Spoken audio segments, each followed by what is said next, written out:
ఆదికాండము 23వ అధ్యాయము. శారా జీవించిన కాలము అనగా శారా బ్రతికిన ఏండ్లు 127. శారా కనాను దేశమందలి హెబ్రోనను కిర్యతర్బాలో మృతి పొందెను.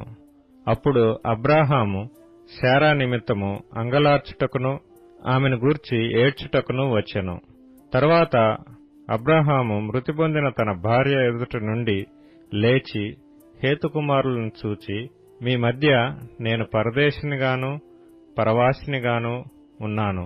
మృతి పొందిన నా భార్య నా కన్నుల ఎదుట ఉండకుండా ఆమెను పాతిపెట్టుటకు మీ తావున నాకొక శ్మశాన భూమిని స్వాస్థ్యముగా ఇయ్యుడని అడగగా, హేతుకుమారులు, అయ్యా, మా మాట వినుము, నీవు మా మధ్యను మహారాజువై ఉన్నావు.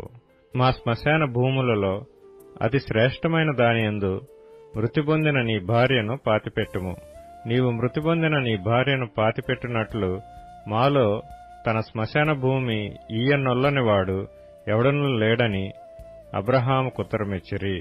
అప్పుడు అబ్రాహాము లేచి ఆ దేశపు ప్రజలైన హేతుకుమారులకు సాగిలపడి, మృతి పొందిన నా భార్యను నా ఎదుట ఉండకుండా నేను పాతిపెట్టుట మీకిష్టమైతే నా మాట వినుడి.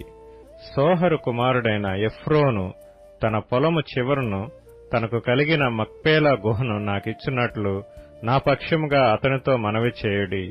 మీ మధ్యను శ్మశాన భూమిగా నుండుటకు నిండు వెలకు అతడు దానిని నాకు స్వాస్థ్యంగా ఇయ్యవలనని వారితో చెప్పెను. అప్పుడు ఎఫ్రోను హేతుకుమారుల మధ్యను కూర్చుండియుండెను. హిత్తీయుడైన ఎఫ్రోను తన ఊరి గవిని ప్రవేశించు వారందరి ఎదుట హేతుకుమారులకు వినబడినట్లు అబ్రాహాముతో చెప్పిన ప్రత్యుత్తరమేమనగా, అయ్యా, అట్లు కాదు, నా మనవిని ఆలకించుము. ఆ పొలమును నీకిచ్చుతున్నాను, దానిలోనున్న గుహను నీకిచ్చుతున్నాను, నా ప్రజల ఎదుట అది నీకిచ్చుతున్నాను. మృతి పొందిన నీ భార్యను పాతిపెట్టుమనెను. అప్పుడు అబ్రాహాము ఆ దేశపు ప్రజల ఎదుట సాగిలపడి, సరే కాని నా మనవి ఆలకించుము, ఆ పొలమునకు వెల ఇచ్చెదను, అది నా యొద్ద పుచ్చుకొనిన ఎడల మృతి పొందిన నా భార్యను పాతిపెట్టెదనని ఆ దేశ ప్రజలకు వినబడినట్లు ఎఫ్రోనుతో చెప్పెను. అందుకు ఎఫ్రోను, అయ్యా, నా మాట వినుము, ఆ భూమి 400 తులముల వెండి చేయును. నాకు నీకు అది ఎంత? మృతి పొందిన నీ భార్యను పాతిపెట్టుమని అబ్రాహామునకు ఉత్తరమిచ్చెను. అబ్రాహాము ఎఫ్రోను మాట వినెను. కాబట్టి హేతుకుమారులకు వినబడినట్లు ఎఫ్రోను చెప్పిన వెల అనగా వర్తకులలో చెల్లు 400 తులముల వెండి అబ్రాహాము తూచి అతనికిచ్చెను.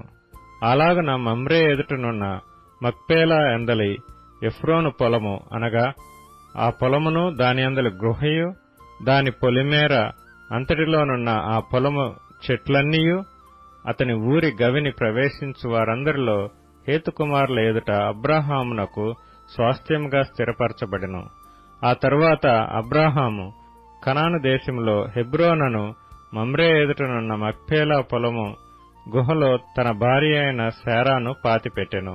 ఆ పొలమును దానిలోనున్న గుహయు హేతుకుమారుల వలన శ్మశానము కొరకు అబ్రాహామునకు స్వాస్థ్యముగా స్థిరపరచబడెను.